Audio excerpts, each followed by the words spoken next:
আসসালামু আলাইকুম। আশা করি সবাই ভালো আছেন। আল্লাহর রহমতে আমরাও আছি কোনো মতন। দেশের অবস্থা ভালো না, সেই জন্য কোনো মতনই বলতেছি। কবে যে শেষ হবে জানি না, আল্লাহ পাক জানে, আল্লাহ ভালো জানে। এখন আমি এই যে সকালবেলা সকালের রান্না বান্না করতেছি। নতুন একটা ভিডিও আবার নিয়ে আসলাম। এখন এই রান্না বান্না বলতে কি, কই মাছ ভিজাইছে আম্মা, কই মাছটা কেটে দিবে। আর আমার শরীরটা এত খারাপ গেছে কালকে রাত্রে, অনেক অনেক অনেক খারাপ গেছে। মানে বুঝানোর মতো না, আর বুঝাইতে মনে হয় পারবো না। কীভাবে বুঝাবো আমি নিজেও জানি না, কীভাবে বুঝাবো আমি নিজেও জানি না। এখন আমি এই চা বানাইতেছি। এত সমস্যা, এত সমস্যা, আল্লাহ পাক জানে কবে যে আল্লাহ শেষ করবে, আর কবে যে আল্লাহ এর রহমত দিবে আল্লাহ জানে। এখানে চা বানাইছি, 80 প্যাক দিয়ে চা বানাইয়ে, আর জানেন না চাটা খাইতেই পারি নাই। সকালবেলা চাটা কেউ খাইতে পারে না, আমি তো দুধ চা খাই না। আজকে অনেক দিন ধরে দুধ চা খাইতেছি না, রং চা খাই। এখন এই চাটা বানাইলাম, কিন্তু কেউ চাটা খাইতে পারে নাই। আম্মা দিয়ে গেছে, আমরা হচ্ছে কি চাটা লিকার করে রাখছে, তাইলে আমি দুধটা মিলাই ফেলাই, গুঁড়া দুধ দিয়ে চাটা বানাইছি, কিন্তু চাটা খাইতে পারে নাই। এখন আম্মা রুটিগুলি সকালবেলা সকাল 7টার সময় উঠছে, উঠে নামাজ পড়ে তারপর রুটি মুটি বানায় থুয়ে তারপর মাঝে মাঝে শুয়ে থাকে, আর মাঝে মাঝে 9টা বাজে উঠে আমরা রুটি বানাই, খায় দেরি করে, সেজন্য দেরি করে বানাই। আর বাচ্চাদের স্কুল নাই, কি করব, ভালো লাগে না। স্কুলটা এভাবে বন্ধ থাকলে ফলাফলের পড়ালেখা সব শেষ, কোনো পড়ালেখা তো নাই এমনিতেই। বাকি পড়ালেখাটুকু নষ্ট হয়ে যেতেছে। এখন আমি রুটি সেঁকতেছি। রুটিটা হয়েছে সাদা রুটি হয়েছে কয়েকটা, আর বাকিগুলি পরোটা। সাদা রুটি হয়েছে আমার জন্য, আমি একটা রুটি খাইতে পারি নাই আজ 2 দিন ধরে।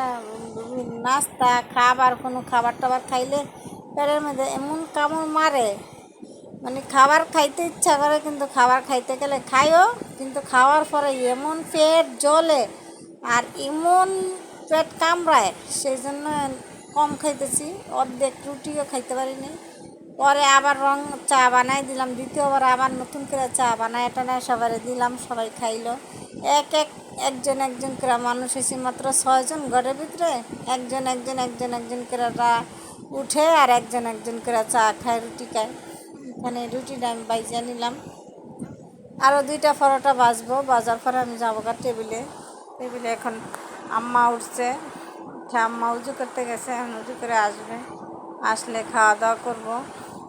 এবার যারা আমি ডাল বসাই দিব, আম্মা ডালটা ভিজায় রাখছে, মসুর ডাল ভিজায় রাখছে, আমি সেই ডালটা বসাই দিব। এখন পরোটাটা ভাজতেছি। পরোটাটা হালকা বাজার দিয়ে বানানোর সাথে সাথে আটকায় যায়, একটার সাথে একটা আটকায় যায়, ওই সিদ্ধ করে লয় না তো আম্মায়, গরম পানি দিয়ে লয়, সেই জন্য একটার লগে একটা আটকায় যায়। তাই জন্য কী করে, হালকা হালকা চাকা দিয়া ঠান্ডা করে রাখা দেয়, কারণ ওই সে রুটিটা আবার বাজি আমি বাজতে নেই। এই ইয়াতে আপনার রুটি বাজতে এত সময় লাগে, অনেক সময় লাগে। এখন আমি চাটা বসাই দিছি, আর এই যে আমার জন্য রং চাটা বানাই নিছি, এটা দিয়ে চাটা পুরা খাবো।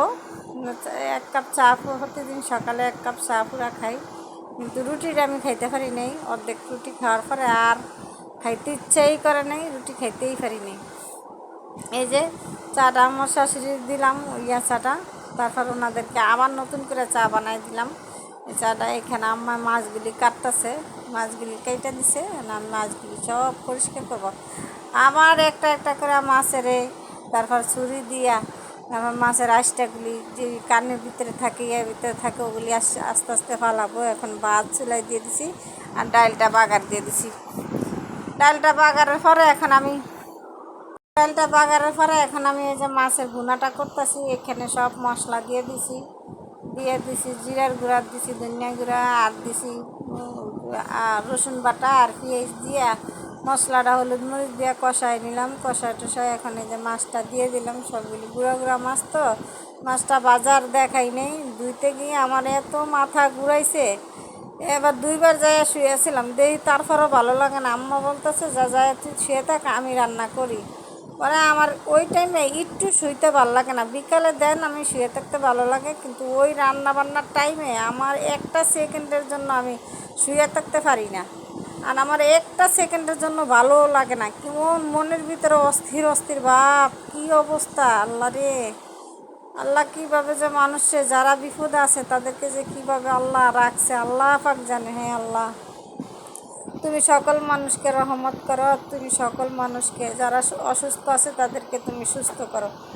এখন এই যে আমি মাছের বুনাটা করতেছি, তারপর করা হইলে আমি সহজা বাজিটা দিয়ে চুলাই দিয়ে আমি আর দাঁড়াইতে পারতেছি না, পেঁপে আর আলু বাজি দিয়ে এখন আমি দাঁড়াইতে পারতেছি না, তাড়াতাড়ি আমি গেছি গা রুমের ভিতরে। আমি বলতেছি যে আম্মা আমি গেলাম, আপনি বাজিটা দেখেন।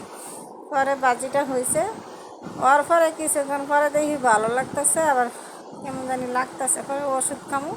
পরে আম্মা আবার বাজি দিয়ে রুটি দিছে, তাও রুটিটা অর্ধেক খাইতে পারি নাই। অর্ধেক খাওয়ার পরে অর্ধেকের থেকে অর্ধেক রুটি খেয়েছি, আর ভালো লাগতেছে না। পরে মেয়ে আবার আসছে, মেয়ে আইসা মেয়ে খাইছে। আবার যারা আমি যাই ঘরে যাই আবার শুয়ে রেছি। পরে যে আমাদের বাসায় কাজ করে খালা, এই খালা আসছে, খালা আসছে, আম্মা আবার দেখাই দিতেছে কাজ করতেছে, আমি আবার এখানে বসে রয়েছি। আমার একটুও ভালো লাগতেছে না, মন শরীর সব খারাপ। কালকে রাত্রে একটা ফোটার জন্য আমি ঘুমাইতে পারি নাই।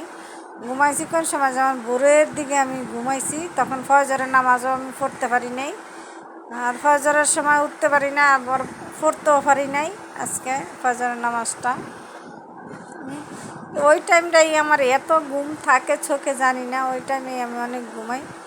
সবাই আমার জন্য দোয়া করবেন, দেশের জন্য সবাই দোয়া করবেন, সবার জন্য সবাই দোয়া করবেন। আর যারা বিপদ আছে তারা সাবধানে থাকবেন।